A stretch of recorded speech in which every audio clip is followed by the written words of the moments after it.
Blue Men and River Monsters is a collection of folk stories, jokes, songs that were collected by Federal Writers Project workers in the 1930s.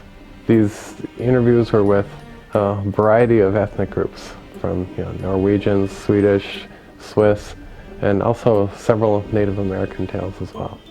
I find this book really fascinating because this is the sort of history that oftentimes has gotten ignored. The stories that people tell, maybe around the dinner table. The Blue Man was one mythical being that was imported to America from Norway, and these were underground folk that either were friendly or mischievous depending on who was being interviewed. Some of the more interesting tales, to my mind, were the river monsters said to inhabit various waters in Wisconsin. One of my favorite stories in Blue Men and River Monsters is about a group of counterfeiters that were said to have lived in a cave near the Mississippi River. Apparently this cave was really hard to get to, but somehow they had a printing press in there and were even making their own coins. Whether or not that's true, I have no clue.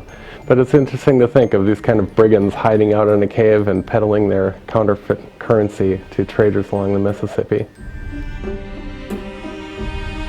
There are quite a few Native American stories in Blue Men and River Monsters.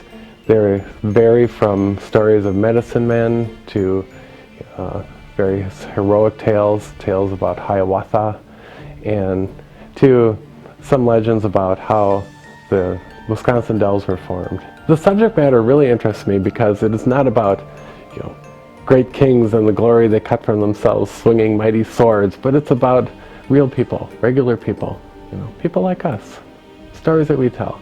I grew up out in the country and would hear stories about various characters in northern Wisconsin, where I'm from, and it's interesting to see that similar stories being told throughout the state. One thing I hope readers come away with from reading Blue Men and River Monsters is not only the imagination it took to craft these tales of mythical beings, but also there are a lot of stories in this book that are not mythical. They're local history tales and legends that straddle the line between fact and legend, which may or may not be true.